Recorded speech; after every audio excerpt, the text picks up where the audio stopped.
Neetu, how are you? I'm good. How are you? Doing well. This is your very first podcast. Absolutely. Your own podcast. So thank you for hosting it. How do you feel? Like, why did you want to start this podcast? What are your thoughts? Like, what do you aim to achieve with this podcast? Let's talk for a week. I mean, I feel good, first of all, right? The reason I wanted to start this podcast is I feel like people don't know who I am yet, right? I wanted to kind of get a bit more information out there about who I am, where I come from, what my goals and intentions are, so that they can feel a little bit more responsible. They can feel like they can relate to me more, right? If they know where I come from, where I grew up, how, my struggles, maybe they can feel a little bit more, inclined to do business with me, to help me to grow their businesses. 100%. No, it's very good that you do that because you have a very good personality. People need to see that on camera. Obviously, you're a lawyer. You have a lot of experience. You're very well educated. But I definitely think showing up personality is the biggest that kids are going to see on this podcast. So I'm really looking forward to that. So let's start with, your career as a lawyer. You're a lawyer now. You have your own law firm. You have tons of experience. You have tons of schooling experience as well. But what about before all this started? Talk to me about the journey, how you started, how you got into law in the first place. Was there like a spark, or was it always kind of an interest? Was it because you watched a Netflix show? Like what made you want to go into it? Well, let's start actually from the beginning, right? I'm a daughter. I'm the eldest daughter of two immigrant parents.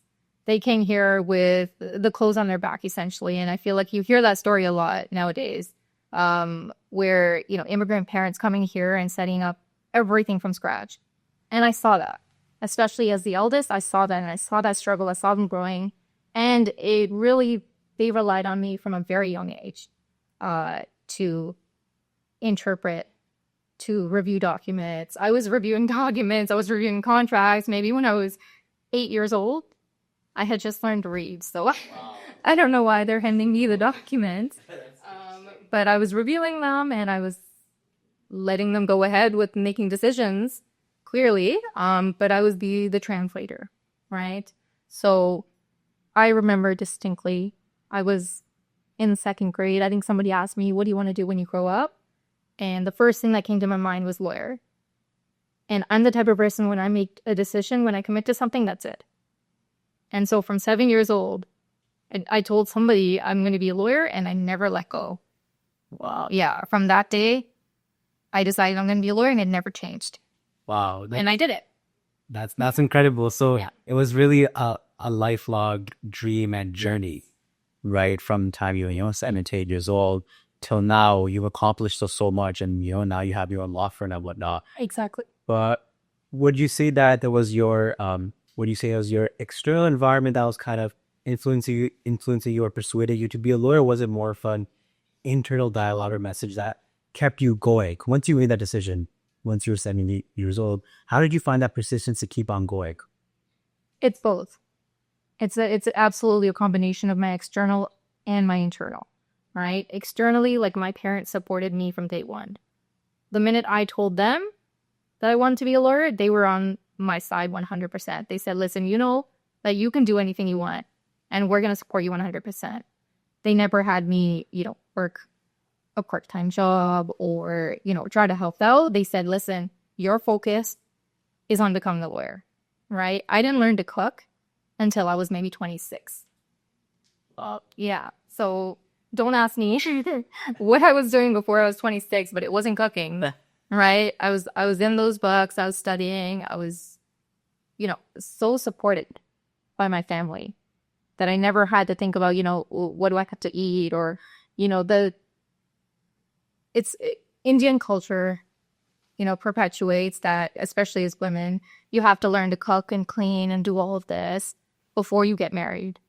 I learned it as I got married, pretty much, because that's really when I started learning that, okay, I probably need this as a basic life skill rather than just to find a husband. But we're kind of getting off track. Yeah. Yeah. Back to like internal and external, right? So externally, my parents, right? My parents, my husband supported me for the last 15 years. My siblings, were fantastic, but the internal is, like I said before, it's when I commit to something, I do it. Regardless of whether I'm 7, 17, 27, or someday 60 years old, right? I always keep my commitment, especially if I say it out loud to somebody, it's done. So would you say it was like a light bulb moment, or was it over the course of like multiple events that you wanted to, that you knew that you wanted to become a lawyer? Because I understand, like, definitely your word is your principle, and you commit. But committing at 7 years old to what you want to do with the rest of your life, I mean, that you rarely hear those stories. I mean, I'll be honest, like I did commit to it, right? And then I got to high school and I did want to keep my option goal. So I took, sciences, I took accounting. At one point, I was like, maybe I'll just become an accountant. It's easier, right? So I took those courses, but nothing held my interest, right? Nothing was something I was passionate about. Like I didn't feel passionate about accounting. You know what I mean? Like I don't see how that's really helping somebody, unfortunately. Like I not to come off like in a wrong way, but I, even in high school, like I had experience with small things. I had experience with the landlord and tenant board. That's where I felt comfortable, right? If I was helping, someone as a tenant, someone as a landlord, that's where I actually felt like I was doing something. I was making a difference. So at the end of the day, obviously, that's where I went. Yeah. And from hearing that, I think one thing that I'm realizing is that you truly are very passionate about the subject of law, and you made sure that whatever you decide to do with your career, you were very passionate, very articulate about, right? So what made you want, like, why law? Like, what specific about the subject of law that drives you every day, even now? It's exactly that, helping people, right? If I can even just help one person with their business, help them to do something that they didn't even know was possible, that's enough for me, right? Like that's what drives me to the next client, to be able to help somebody else do something, right? Especially if they're in trouble or if they're dealing with a partner that's not, doing right by them, right? That's kind of keeping them out of meetings or doing something wrong that they shouldn't be doing, right? If I can step in and I can advise this client and tell them, hey, listen, you have these rights. And you just see them kind of light up like, oh, I had no idea. I thought I was stuck. I thought this was like back home where you don't have any remedies. You don't have any recourse. You just deal with it and you move on. Yeah. Right? It's different here. The law is different. There's there's justice. Right? And that's the, knowledge that I want to bring to people. Right? Whether it financially benefits me or not, if I can provide that information, that knowledge to other people, that's enough for me. Yeah. It feels like your work really provides you that sense of purpose, that true sense of fulfillment of purpose, which is super important in anyone's work, right? Let's go to your schooling now. So you did your Bachelor of Arts, then you did your JD, and then your MBA. Yeah. Talk about your schooling journey. Of course. So, I did my undergrad at University of Toronto, sociology, criminology, with a minor in philosophy and political science, because obviously I'm on to just do it all. Right. And again, I just wanted to keep my options open, right? Just in case. But again, we know where that journey is, right? So I did that, and then I went to law school. 3 years of law school, articling, all of that. A lot of networking, a lot of new relationships, new experience for me as well, because that was my first time living away from home, right? So it was a lot of new things to tackle at once, and it was a great experience. But you must have learned a lot during that experience, because it was law school plus living on your own. Yes. And I was working at the same time. Wow. Right? Throughout my education, I worked full-time pretty much, somewhere or the other.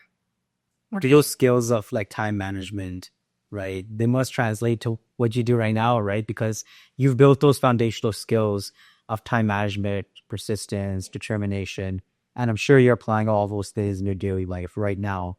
Absolutely. Absolutely. Time management is crucial. Work-life balance is crucial, right? I truly believe that you can't strive in your career, in your work, if you don't have a balance. I have a husband who's fantastic, who reminds me over and over and over again to step away, right? Let's step away, even if it's just for coffee or it's lunch, just to kind of refresh, right? And usually that's enough, right? I have a family that I spend a lot of time with. We do a lot of community service, and those are the things that kind of bring me fulfillment, like outside of work. Why do you think most people don't talk about that work-life balance? Like I think a lot of people are pushing hustle culture these days. And I know it's very important to obviously make sure that you're good at what you do and you have a lot of principle towards your work. But why do you think most people don't big up those topics of work-life balance in the world of work? Because nowadays you have to do everything you can to get ahead, right? And if you come off to clients as somebody that works 24/7, you're going to be the best candidate for that, right? They want to go with somebody that knows exactly what they're doing around the clock. But do you really want somebody that's burned out, right? Do you want somebody that's all they do is work, right? I a lot of my legal and business experience comes from stepping away from my work. Wow. Right? It comes from talking to people, being out in the community, having these conversations, and learning things that I didn't even know, things that I wouldn't have picked up from a book or online. Yeah. Right? And or questions I didn't even know to ask. Yeah. So regardless, my work-life balance complements my work. Right. They go hand in hand. Exactly. If you take break for work, but it helps you with your work, and your work helps you. So it's a very good. And I love the point that you brought up. What you said, when I stepped away from my work-life balance, it actually helps. Yes, my work indirectly and directly, right? So that's very cool. Going back to your career law, what's one thing that you would say you sticked with, or like you had a principle that you lived by throughout your whole career that you kind of stick by through your schooling, through when you started your law career to now? What would you say that one thing is? I think it goes back to the commitment that I have to my work, right? Like to meeting deadlines, to, whether it's from just a project that I had to do myself or if it was a group project, right? I have a reputation that I built, in my undergrad, during law school, even during my MBA, that, she's somebody I can rely on. I don't have to ask her twice, right? If I've assigned her something, it's done. It's as good as done, right? I don't need to check twice. I don't need to circle back. I know she's going to deliver, and I know it's going to be good, right? And I pride myself on that.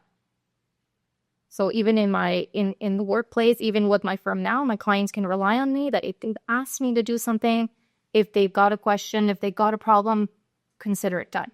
Yeah. So you did your MBA after you completed, your law degree, you were licensed. What made you want to transition or upgrade to a business degree, add that to your resume? Yeah, a great question. So I got licensed. The focus of my practice really is business law, right? Even real estate, commercial real estate. It's business owners that I'm dealing with. So I think it was a great choice, and I don't regret it at all. Going back to school, doing my MBA, I was able to provide that additional perspective, right? Instead of just giving legal advice, I'm able to give holistic advice to my clients where I can provide them with, what is the law? But listen, is this good for your business? Right? Is this going to help your business grow in the long term? Or how can we scale your business? How can we strategically use the law and business strategy to help you? Yeah. No, it's a good combo. And like you said it, right? A lot of your clients, most of your clients are business owners, right? So it's very important that you had that. So we talked about your schooling, your childhood, your career in law, how you service clients, all these things, right? And it is truly remarkable to see all these qualities in one person. And you have it all. You really do. How could people know more about your journey, whether it's through your social media content, like the podcast you made today, or whether it's through your firm's page, or how could people connect with you? Like how do you want people to kind of follow your journey, and what do you want people to remember or start thinking about you as you start, your social media journey with Dhanju Law Group? Great question. I I mean, I'm relatively open. You can reach out to me through Instagram, through my website. My number is right there on my website. That's my direct cell. You can contact me there. You can use WhatsApp, whatever you're comfortable with, or book an appointment and come meet me in person. Otherwise, I'm in the community. I'm at community events. I'm out there doing, community service. If you run into me, don't feel shy. Yeah. Right? I'm more than happy to speak to anybody about my journey, my background, my experience, or how I can go. Yeah. I want you to talk more about your community service. What do you do exactly in the community? Yeah. How do you help? Yeah. So it's been about 25 years now. I volunteer with a field hockey club. Wow. So it's a nonprofit organization. I've coached kids from age 6 all the way up to 25. A lot of whom have played at the provincial and the national levels of field hockey now. Right. So this is all done in my free time, unpaid, like it's just service to the community. And it's these kids that I get to see from, when they just started walking all the way up until they're taller than me. Wow. Right. And they come back and they, they'll say, hey, coach, like I just played the nationals in BC.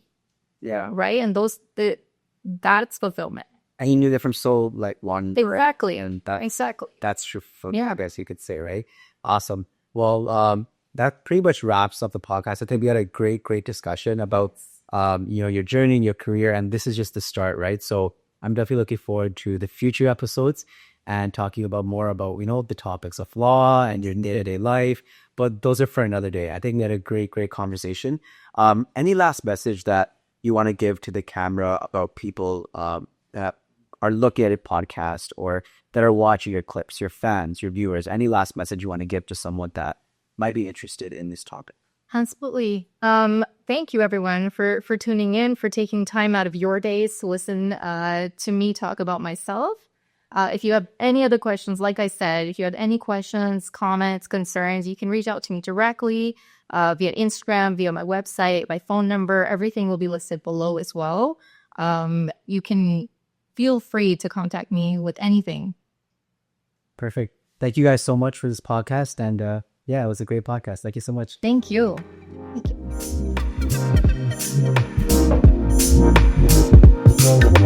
you.